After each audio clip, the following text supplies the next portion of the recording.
Conflicto al Día News, un noticiero que presenta los conflictos del mundo en tiempo real, con análisis periodístico y propuestas de solución.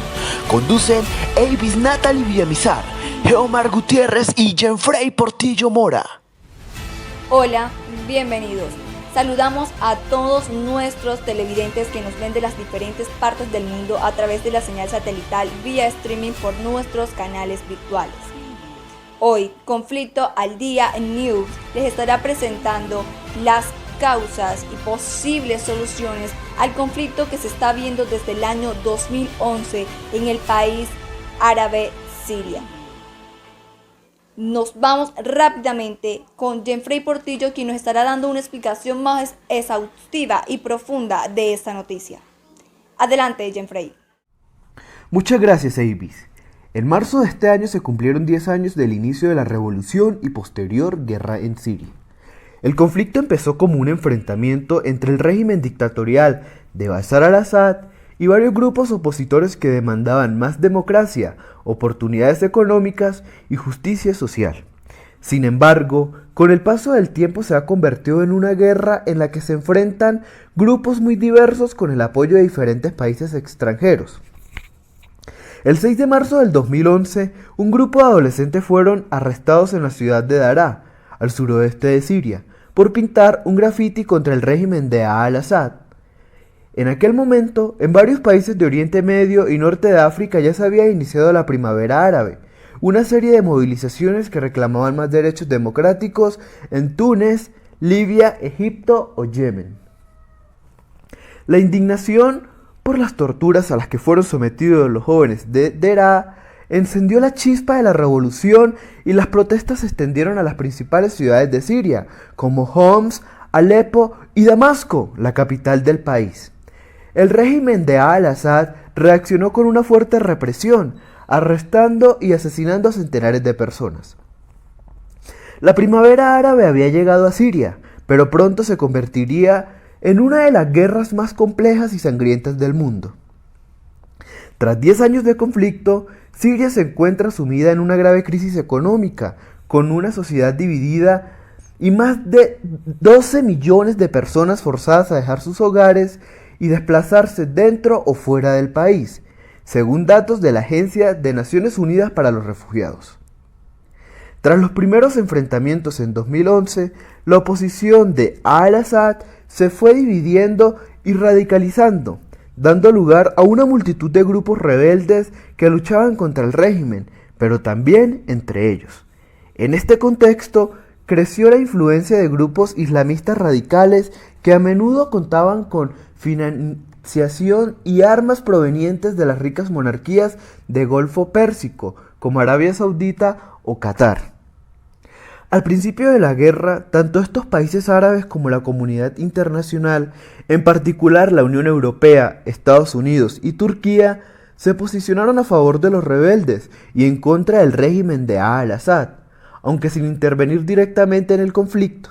Sin embargo, la radicalización de algunos grupos opositores hizo que estos países moderaran sus apoyos a los rebeldes, sobre todo a partir del 2013, con la irrupción en el conflicto del grupo terrorista Estado Islámico. El Estado Islámico llegó a controlar grandes partes de Siria e Irak entre los años 2014 y 2017 y trajo a miles de combatientes de todo el mundo, sobre todo de Rusia, Europa y otros países de Oriente Medio y Norte de África, que se unieron a causa en la guerra siria. El miedo a que el Estado Islámico se hiciera con el control de Siria hizo que Estados Unidos y algunos países europeos como Francia y Reino Unido intervinieran en el conflicto a partir del 2014.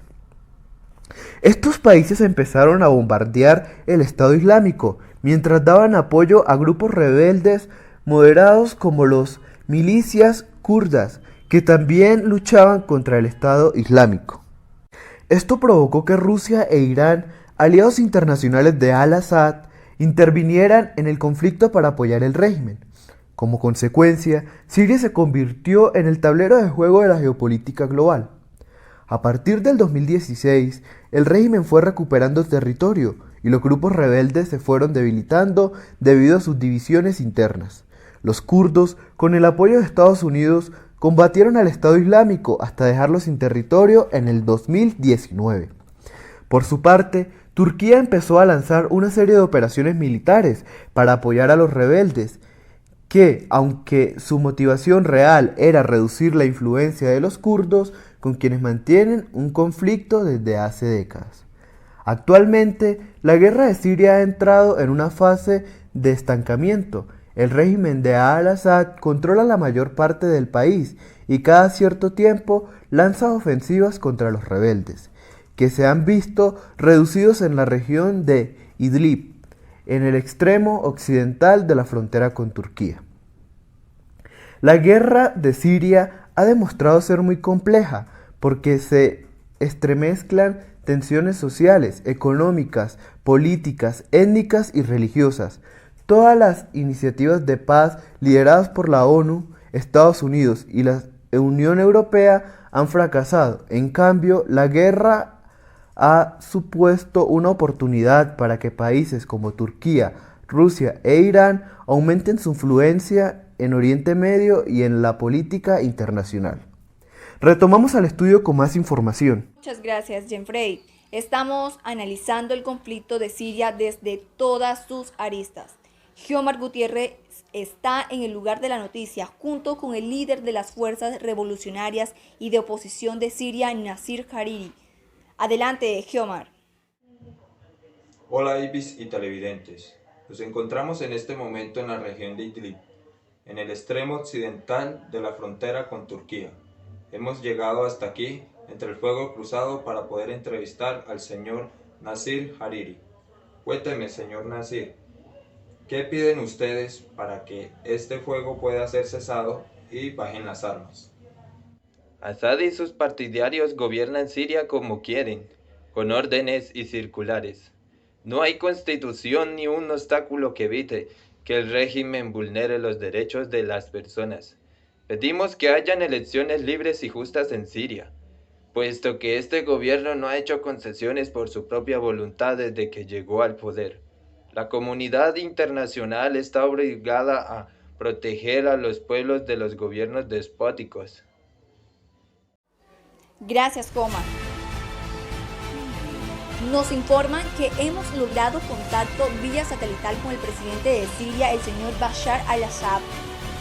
Presidente, hemos escuchado a la oposición quienes piden elecciones libres. ¿Usted qué propone como solución para este conflicto?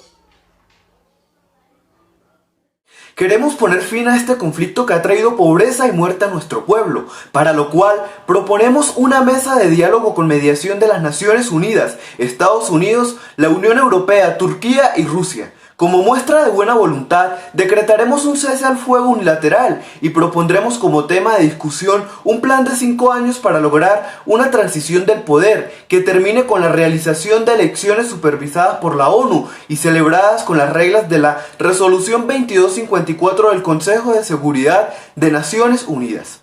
Estoy dispuesto a dejar el gobierno y permitir que el pueblo elija a su nuevo presidente de manera libre, así como que se convoque una asamblea para redactar una nueva constitución, pero luego que se haya desarmado los opositores y el grupo terrorista Estado Islámico salga de nuestro país.